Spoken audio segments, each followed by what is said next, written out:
Olá, está no ar mais um Saber Direito Debate. Aqui no estúdio eu recebo o professor Cléver Vasconcelos. Ele é promotor de justiça em São Paulo e professor de Direito Constitucional e Eleitoral. Ao longo da semana, ele esteve no Saber Direito Aula, ministrando o curso Direitos Políticos e Eleições. Na primeira aula, falou sobre soberania popular. Na segunda, sobre direitos políticos positivos. Na terceira, sobre direitos políticos negativos. Na quarta aula, explicou sobre perda e suspensão dos direitos políticos. E na quinta e última aula, falou sobre eleições majoritárias e proporcionais. Bem-vindo ao Saber Direito Debate, professor. É uma honra recebê-lo aqui. Extremamente simpático, como eu já pude perceber. Obrigada mesmo. Olha, Carol, eu que agradeço. A TV Justiça é uma TV maravilhosa, super estruturada.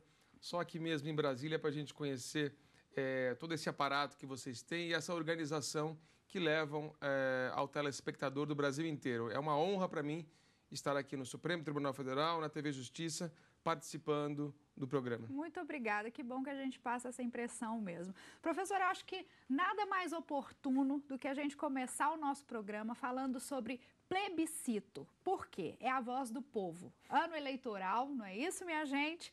E uma época mais do que especial para que isso fosse colocado em voga, né? Para que a gente falasse mais e mais e mais. Por que os plebiscitos são ainda em pouquíssimo número, professor? Olha, a gente vê, por exemplo, em alguns países europeus, como a Suíça, como a Áustria, onde toda a época eleitoral nós temos plebiscito, que na verdade é uma consulta, como eu disse em aula, uma consulta prévia popular sobre qualquer tema. Quer ou não legalizar as drogas, quer ou não reduzir a idade penal, enfim, você quer a sede da Copa com 12, 6 sedes, enfim. Deve existir um mecanismo que o Estado proporcione ao cidadão essa consulta popular para que o cidadão participe do governo. O que nós temos percebido ao longo desses anos todos, desde a edição da Constituição, já se passaram mais de 20 anos, que o povo brasileiro participou pouco desses assuntos estatais. Eu me lembro aqui o plebiscito da monarquia e da república e do presidencialismo e do parlamentarismo em 93. E lembro também do referendo sobre o desarmamento. Então a gente vê, o povo, ele está indo às ruas. Ele quer ser ouvido, ele quer ser consultado, ele quer que o governo legislativo, ele quer que o executivo ouça e decida sobre questões relevantes, que ele tenha uma participação direta. Na verdade, Carol, nós temos aqui a denominada democracia direta, onde o próprio povo participa dos assuntos importantes estatais sem a necessidade de consulta do seu representante. Ou seja, não é aquela democracia representativa que nós estamos acostumados a ver, mas é uma democracia direta, onde a própria população possa exercer o seu comando popular, a soberania popular, Carol. E realmente a gente não vê, é um instituto legalizado, né? Um instituto mais... Talvez falte da própria população, do próprio povo, uma força maior para que isso aconteça. A senhora acredita que pode ser isso? Olha, na história constitucional brasileira, nós estamos aí no maior período democrático. Porque dentre todas as constituições que nós tivemos, desde o Império, República, enfim, a época de Getúlio, a Constituição Democrática de 46 foi a mais libertária, a que trouxe mais democracia ao convívio dos brasileiros, dos nacionais. Depois daquele período, nós tivemos a mais recente, que é a nossa de 88, que estabeleceu um regime democrático de direito. Talvez, Carol, nós não estejamos preparados para esse tipo de situação. Nós descobrimos a democracia, mas não sabemos lidar com ela. Então, o Congresso Nacional, nos termos do artigo 49, inciso 15, é que tem o dever de conclamar, por iniciativa de 1/3 dos seus integrantes, os projetos de decreto legislativo para que a população seja consultada. Porque sem a autorização legislativa, nós não conseguimos fazer o plebiscito nem o referendo. Essa convocação necessita de participação do legislativo. Então, o Estado democrático atual está carecendo de uma sinergia, de uma ligação entre o Congresso Nacional e a população. Na hora que falta interesse daquela parte? Ah, falta. Na hora que o Congresso Nacional descobrir que ele trabalhando junto com o povo, ele vai ter mais poder, ele vai ter mais respeitabilidade, eu acho que nós vamos redescobrir a democracia. Eu acho que nós descobrimos a democracia. O que nós precisamos é redescobri-la dentro de nós mesmos. E aí a participação do Congresso Nacional e a participação do povo.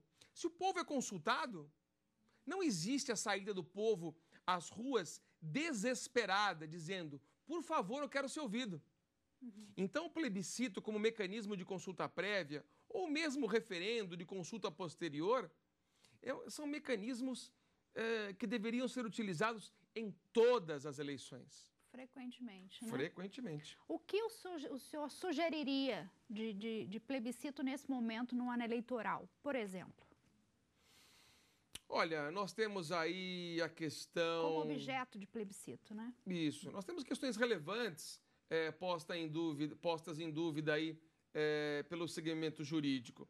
Nós temos a questão da legalização ou não das drogas. Nós temos a questão aí... Tivemos a questão do aborto do anencéfalo, que foi decidida pelo Supremo Tribunal Federal. E o Congresso Nacional não decidiu isso. Então, na hora em que o debate não está no Congresso, o Supremo é obrigado a se pronunciar. Seria um outro caso, o caso da legalização ou não do aborto. Nós tivemos o caso das uniões, dos casamentos de pessoas do mesmo sexo, também é uma situação.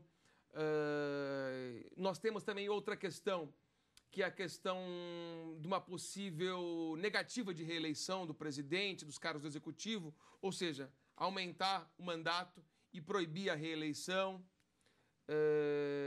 Nós temos a questão eleitoral, da reforma eleitoral, quanto às eleições proporcionais distritais, o voto distrital. Quer dizer, a reforma política, a reforma eleitoral, por que elas não passam na mão da população? Então, a grande contribuição do povo brasileiro é ser voz ativa nessas reformas. Ou seja, a reforma não pode ficar na mão exclusiva da representação do senador e do deputado. Esse seria o sentido real, de fato, de uma eleição, de uma democracia, na verdade, né? Essa participação direta mesmo e o povo sentindo que está sendo ouvido de fato, né? Porque a gente não pode admitir uma democracia onde o povo não seja ouvido, né? Claro. O artigo 14, inciso 1, 2 e 3 da Constituição Federal, tem lá como mecanismos de participação da democracia direta, dito em sala de aula, o plebiscito, o referendo e a iniciativa popular de lei. Eu posso trazer para você, Carol, 2 fatos importantes de iniciativa popular de lei. A lei dos crimes hediondos, uma lei ordinária que foi colocada por iniciativa da população, e a lei ficha limpa. A lei ficha limpa também foi outro mecanismo de iniciativa popular de lei. E foram grandes contribuições do eleitorado nacional para pontos importantíssimos na democracia brasileira. Agora eu pergunto, e hoje? Será que o povo participa? Eu acho que não. Não, eu acho não, tenho certeza que não. Porque o Congresso Nacional não está dando essa oportunidade. Eu me lembro em casa, vendo aquela imagem das pessoas sentadas no Congresso Nacional, dentro do Congresso Nacional, batendo palma, com gritos de guerra. Eu pensei, puxa, cadê o plebiscito? Cadê o plebiscito? Cadê o referendo? É verdade. Bom, fica aí a dica, então, para que a própria população se atente em relação a esses pontos e reivindique, por que não, um plebiscito, né? Por que não os plebiscitos? Saiam às ruas para pedir o plebiscito. Não seria uma boa dica? Eu acho que com essa nova eleição agora em outubro, vai começar a campanha eleitoral, os parlamentares, os candidatos, têm que valorizar isso. Tem que convocar a população dizendo, olha, nós vamos nos eleger, mas eu quero exercer o mandato junto com você, cidadão. Seria perfeito. Te peço um minutinho a você também. Daqui a pouco eu volto com o segundo bloco do Saber, Direito e Debate. Não sai daí, hein?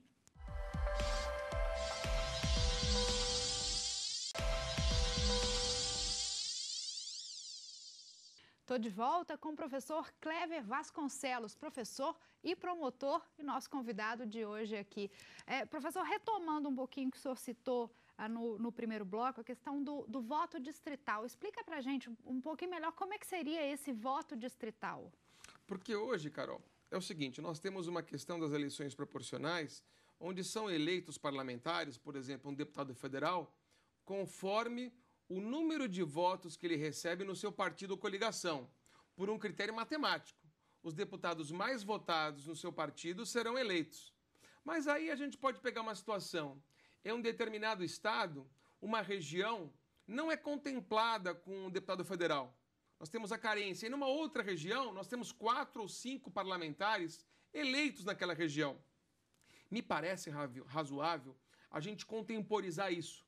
Estabelecer o voto distrital misto, ou seja, parte dos eleitos por um critério matemático, parte dos eleitos por um critério de classificação, mas também introduzir nesse sistema um sistema que as regiões sejam privilegiadas. Faz muito sentido, por sinal, né? Para que toda a população seja de fato representada ali. Para que todo o território nacional tenha o seu representante. Exatamente. Porque senão nós temos um setor daquele estado, ou mesmo do DF, que seja esquecido dentro do parlamento. Eu acho que o voto distrital misto, ele contempla as duas hipóteses. Tanto a questão territorial quanto a questão matemática. E essa contemporização, ela é salutar. Não, sem dúvida nenhuma. Até porque considerando que o Brasil é um país dividido em várias regiões diferentes, que nem todas têm essa representatividade, né? Então seria de fato muito bacana e essencial para uma democracia plena, né? Carol, aqui não é aqui eu vou até mais além. Isso aqui não é um país, aqui é um continente, onde nós falamos várias línguas distintas. É verdade. Né? Tem aquele de sotaque mais mineiro, tem aquele de sotaque mais paulista, tem o fluminense, tem o amazonense, tem o goiano, tem o gaúcho. Verdade. Então eu acho que país diverso. É um país diverso, é um país continental. E por ser um país continental, um país federado, um país unido por um laço de confiança, que eu chamo de fidos, e aí vem a origem da palavra federalismo, dessa fidúcia, dessa confiança, a gente precisa introduzir dentro de uma reforma política, e aí mais uma contribuição do plebiscito. Será que esse tema não poderia ser levado a plebiscito? Me parece razoável. De nós transformarmos o país, redemocratizarmos o país com mais essa contribuição de uma votação proporcional distrital mista, que já passou da hora, cara. Já passou da hora. A mim me parece que o plebiscito é de fato um tema central mesmo, né? No que diz respeito a todo o direito eleitoral, às eleições. O plebiscito é de fundamental entendimento, acompanhamento e respeito, não é isso, professor? Olha, eu acho que eu vou invadir um pouquinho a área que não é muito minha, que é a área do processo. Para os processualistas, eu diria que é uma tutela de urgência. Nós precisamos de algo urgente para resolver essa situação. Nós temos uma ferida. Uma ferida muito grave. E a população brasileira está ferida. Né? Eu acho que para curar essa ferida, para resolver esse problema, eu acho que o plebiscito viria como um bom antibiótico. Exatamente. E aí nós traríamos, dentro de um diagnóstico mais prolongado, dentro de um tratamento mais prolongado, as questões pontuais. Quais seriam os pontos dos plebiscitos? Sejam eles municipais, distritais, estaduais e muito menos no federal. Eu estava olhando um programa alemão esses dias, dizendo o seguinte, será que aquela praça deveria ser sacrificada para a elevação de um condomínio de apartamentos? Ou não? Quem tem que decidir isso? A população da cidade. Claro. Você quer uma praça ali ou não? Você quer uma ciclovia ali ou não? Você quer uma reforma naquele prédio ou não? O que você quer para a sua cidade? Vamos o prefeito, a Câmara Municipal, decidir junto com a população. Porque nada mais salutar para a democracia que chamar a responsabilidade do povo Claro, para para ele governar. mesmo, né? Quem sabe um dia a gente não chega nesse ponto? Eu acho que vai chegar. Eu acredito no Brasil. Eu acredito no Brasil e acredito nos bons parlamentares. E eu tenho certeza disso. Eu tenho certeza disso. Que em pouco tempo a gente vai tentar resolver esse problema. E aqui a contribuição da TV Justiça para a abertura desse debate, para que o Congresso Nacional seja tocado nesse ponto. E eu conclamo aqui deputados estaduais, federais, senadores, enfim, todos os nossos parlamentares, olhem e pensem nisso, porque é uma plataforma de governo imbatível. Sem dúvida, imbatível, imbatível. Bom, eu acho que a gente não poderia deixar de tocar num ponto especial. O voto obrigatório. Qual é a sua opinião, professor, sobre o voto obrigatório? O brasileiro estaria preparado para um voto facultativo, por exemplo? Eu creio que não. Eu creio que nós não estaríamos preparados. Sabe o que me preocupa muito, Carol? Aquela situação, tem eleição. Ótimo, vou para a praia. Ótimo, vou para o campo, para a fazenda. Ótimo, vou viajar. Quer dizer, tem aquela oportunidade de você votar? Não, eu vou viajar, eu não quero comprometimento. E só uma parcela da população participa. Eu acho que nós não chegamos nessa maturidade ainda. Eu acho que o voto ainda deve permanecer obrigatório. Até que nós tenhamos a consciência de que o voto é importante. O que a gente percebe hoje? A gente percebe hoje que o grau de ausência, de não comparecimento às sessões eleitorais é grande. Muito grande. Mesmo o voto sendo obrigatório. Nós temos a justificativa eleitoral. Então, na hora em que o brasileiro se perceber, através da importância que ele dá ao parlamentar e da própria atitude do parlamentar, ele vai querer participar. Isso também, o senhor acredita que seja decorrente de uma descrença da população? Descrença. Descrença. Nós não estamos gostando do nosso político. Nós estamos desconfiados deles. Mas abrir mão também não seria o caminho. Se abrir mão, o que a gente vai deixar? Vai deixar um mandato, um cheque em branco. Ainda é o nosso único instrumento, né? E aí a gente não vai poder ter oportunidade de reclamar depois.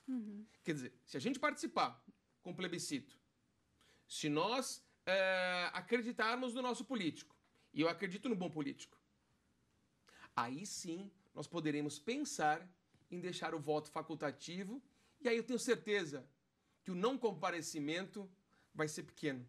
A gente vai ter vontade de participar. A boa política, a política com crédito, a política com probidade, a política com honestidade. Eu ainda acredito nisso. E ainda nós vamos estar vivos para presenciar um país redemocratizado dentro desse ponto de vista. Tomara, dedos cruzados desde já, então. Eu te peço mais um minutinho, daqui a pouco tem o terceiro e último bloco do Saber Direito Debate. Até já.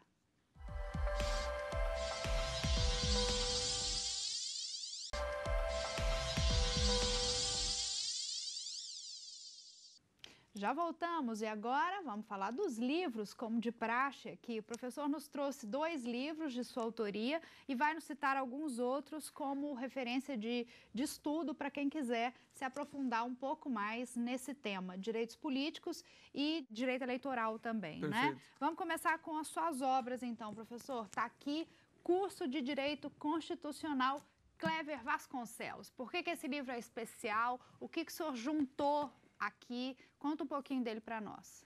Esse livro está na 2ª edição, né? Esse curso de Direito Constitucional. Foram 10 anos de trabalho, Carol. Foram 10 anos. Ao longo dessas minhas aulas, também com a contribuição do Ministério Público, porque eu participei da Promotoria de Patrimônio Público Social no Estado de São Paulo.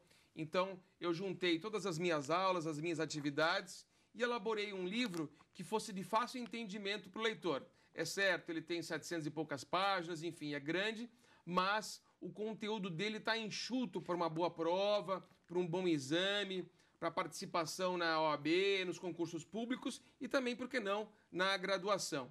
Então, foi um trabalho árduo aí.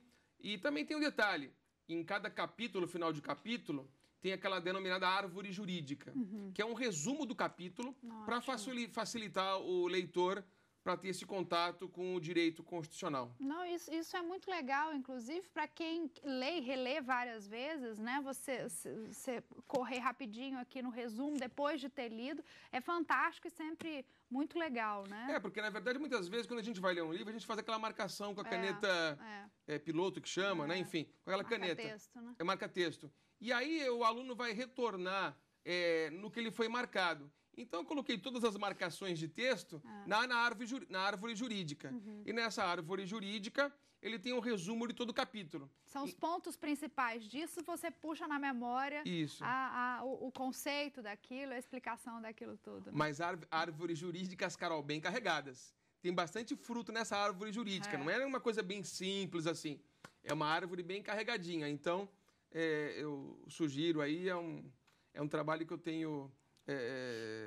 grande satisfação de apresentar e com a contribuição de todos os meus colegas de Ministério Público, dos advogados e juízes que trabalharam comigo, dos alunos, dos colegas, são todos partícipes. É uma obra coletiva. Perfeito. E esse aqui, Direito Eleitoral, o senhor faz parte dele, né? Junto com a Giovana Gabriela Visconde, é isso? Isso. Esse é uma edição da Atlas, melhor dizendo. Está na sua, se não me engano, terceira edição. É um livro bem resumido, porque o direito eleitoral é uma matéria muito nova, que pouca gente conhece. Então, é um livro bem segmentado, que vai direto ao ponto. Ele vai direto ao ponto no que diz respeito ao eleitoral. A gente analisa a lei dos partidos políticos, a lei das eleições, a lei das inelegibilidades e traz um pouquinho também dos direitos políticos, que é uma passagem obrigatória no campo do direito eleitoral. É mais reduzido e bem mais direcionado para pontos específicos do direito eleitoral. A gente conversou um pouco antes e o senhor me citou algumas outras obras que eu gostaria que o senhor me falasse rapidamente delas. Também porque que são obras interessantes de estudo referentes a esse tema. Elementos de Direito Eleitoral, do Carlos Mário Veloso.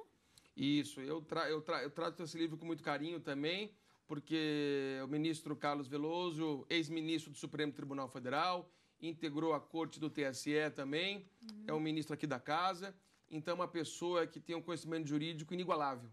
Então, é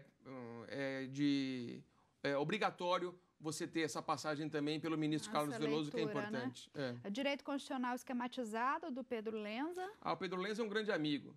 Companheiro de banca acadêmica. Sempre muito recomendado. O Pedro Lenza é um amigo pessoal, uma pessoa que eu tenho muito carinho. E é um livro de total destaque da editora Saraiva. E é um livro sempre a ser aplaudido. Pedro Lenza é uma pessoa magnífica. Perfeito. Direito Eleitoral, do Celso Spitzkowski. O Celso Spitzkowski também é um colega de direito eleitoral, que dá aula conosco. Um advogado de extrema competência, um grande amigo, e também tem um poder de síntese e de conteúdo muito grande. Também recomendo essa obra de Direito Eleitoral do nosso amigo Celso Spitzkowski. E, por fim, curso de Direito Eleitoral do Roberto Moreira de Almeida. O Roberto Moreira de Almeida, ele tem uma característica muito importante. É integrante do Ministério Público Federal, né?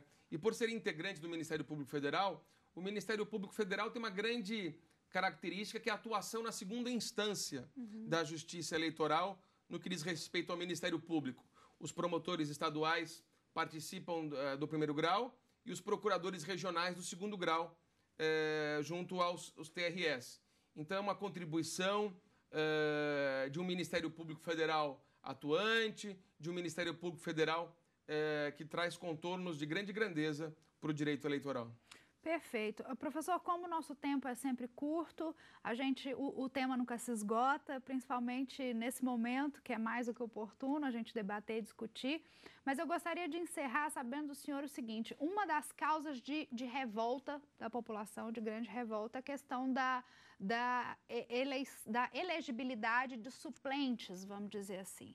As pessoas entram num cargo público sem que tenham sido votadas para aquele fim. Aonde fica a população nesse momento? Como não se revoltar nesse momento? Me explica um pouco mais com a sua visão jurídica e conhecedor da matéria, como é o caso, e o que o senhor acha dessa forma de eleição? Carol, 2 aspectos no que diz respeito ao suplente. Primeiro, os suplentes de senadores. Todo senador é eleito com 2 suplentes. Eu tenho certeza que você não lembra quais são os suplentes do último senador que você votou. Claro. Eu acho que nem eu. É o seguinte, por quê?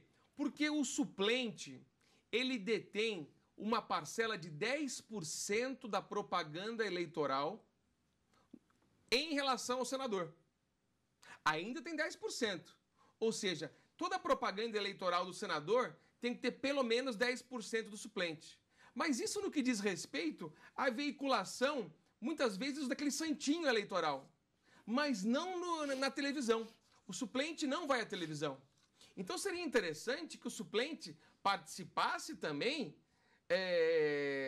oralmente, mostrando a sua imagem na propaganda eleitoral do senador. E não só com o nome dele ali embaixo no rodapé. Bem assim, sou eu. Depois deste que você vai votar, sou eu que vou assumir. Não tem a participação do vice-presidente, do vice-governador? Exatamente. Por que não do suplente?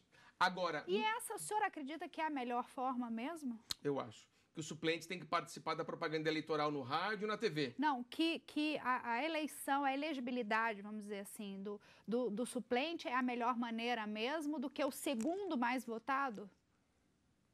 Um bom tema para plebiscito. Esse é um bom tema para plebiscito. Não, eu acredito que o segundo colocado seria mais ideal. O segundo colocado seria mais ideal, do ponto de vista da vontade da população hoje. Isso. Claro. Mas por que não colocar isso em plebiscito? Pode fazer pauta de uma reforma política? Deve. E nós temos o plebiscito ou o suplente em relação aos parlamentares. Aos parlamentares da Câmara dos Deputados, Câmara Legislativa do DF, Assembleias e Câmaras Municipais.